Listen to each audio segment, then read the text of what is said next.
Hi guys, welcome back to Nebula Fox Toy Reviews. I'm your host, Nebula Fox, and today we're going to be taking a look at an anime figure because it's the first review of the month.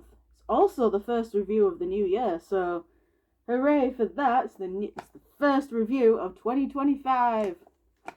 Not the first video. The first video was last week of my top 10 toys, but this is the first review, so even though it's in the middle of the month, it still counts that I need to do it as an anime figure. I do believe I still have enough anime figures to do this for another year, of the first month being, the first video of every month being an anime figure. But, yay. So today, it's something very small, so we're kicking off the year with a small figure, and it is the McFarlane Toys Rengoku from Demon Slayer. So he's in his uniform, but he doesn't have his cape. So it's just the brown uniform. But yeah, I've reviewed one other figure from this line ages ago. It was the Muzan version. Because these figures are very but they're alright as representations of the characters. They're just very in terms of detail and articulation. But yeah, Rengoku is the first review of 2025. So let's head on over to the review table and get a closer look at the awesome Flame Hashira. I shall see you over there.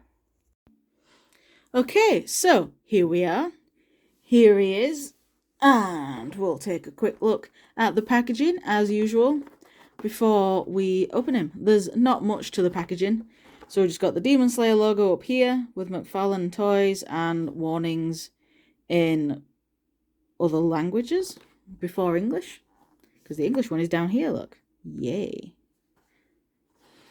And then we've got Rengoku, Kyojuro Rengoku down here, hiding behind the price sticker. Nice blister pack design so you can see the figure, and then if you look from underneath you can see his feet.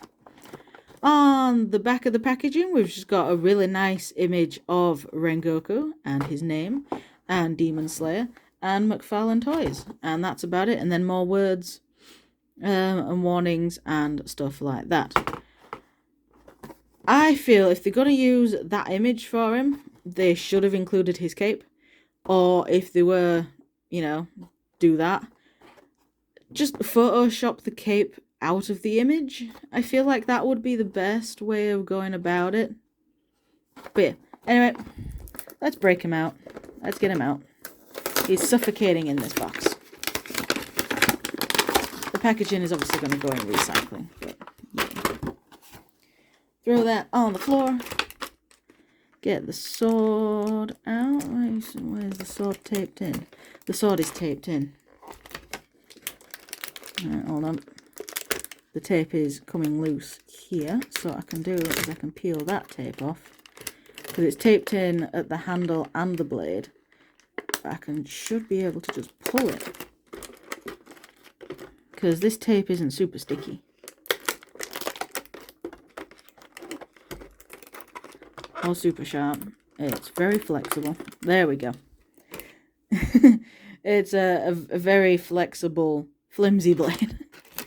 And now let's get all Rengoku. You have a twisty tie. Can I snip? Can I get my trusty snips in?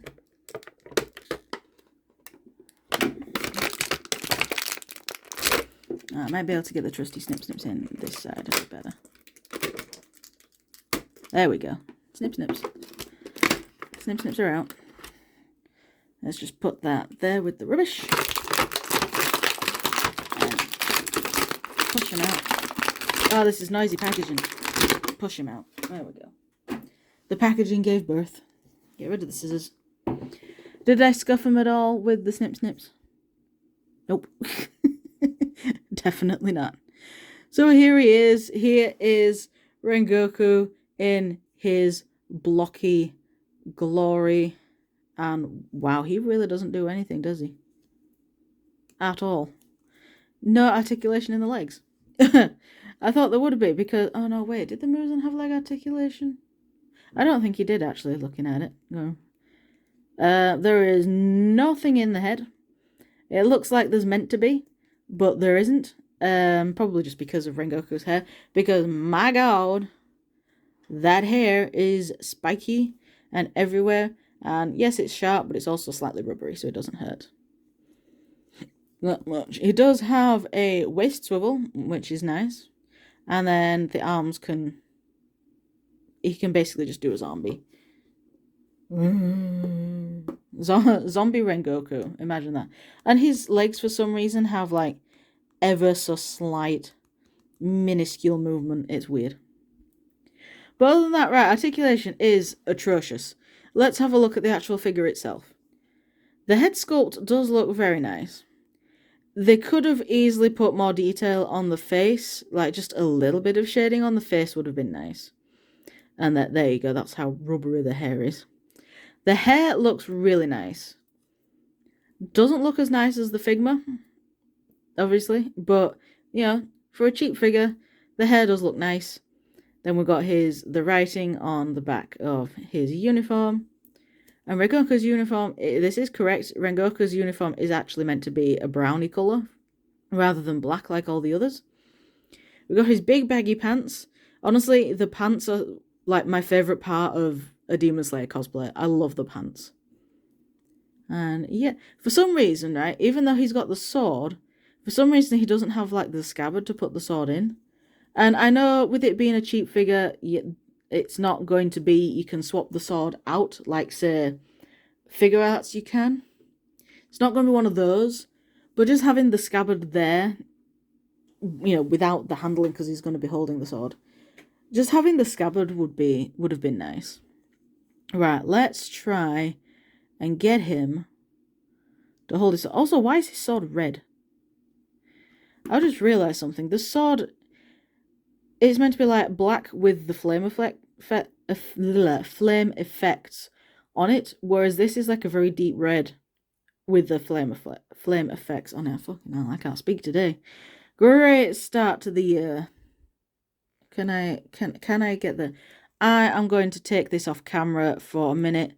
Pause it, take it off camera, and then I'll be back when I've got the sword in his hand.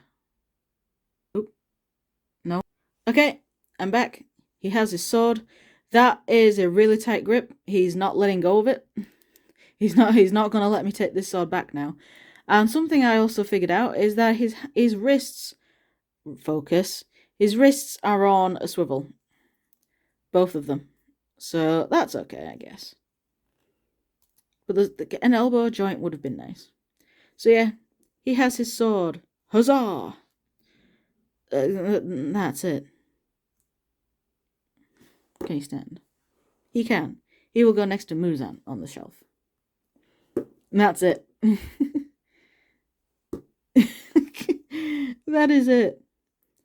All of the versions, like all of the figures I've seen of this on Vinted do have him with the sword, so they are also on the mindset of once he's holding it, he is not letting go of it.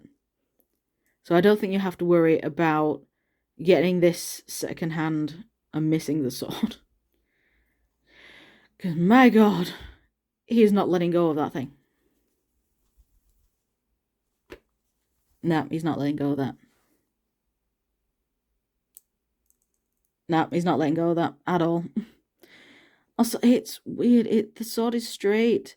It's a katana. It's meant to be folded. It's not folded. It's meant to be curved.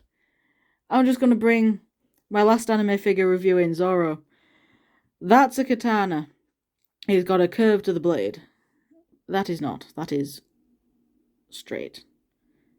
Like, if I just put that...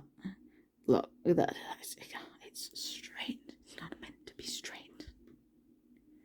Yeah, it's a cheap figure. You can tell it's a cheap figure. He can't even do that pose.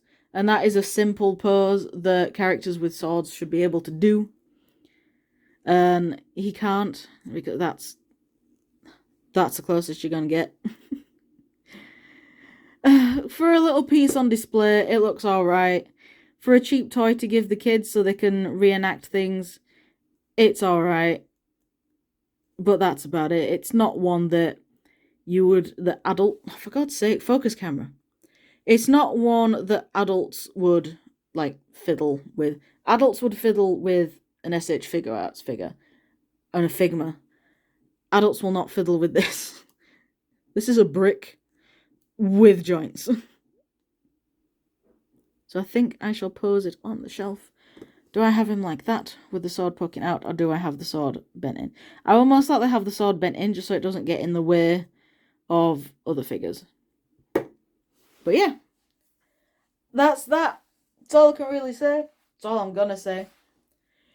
But yeah, thank you very much for watching, guys, and I shall see you all in the next video, whatever that'll be.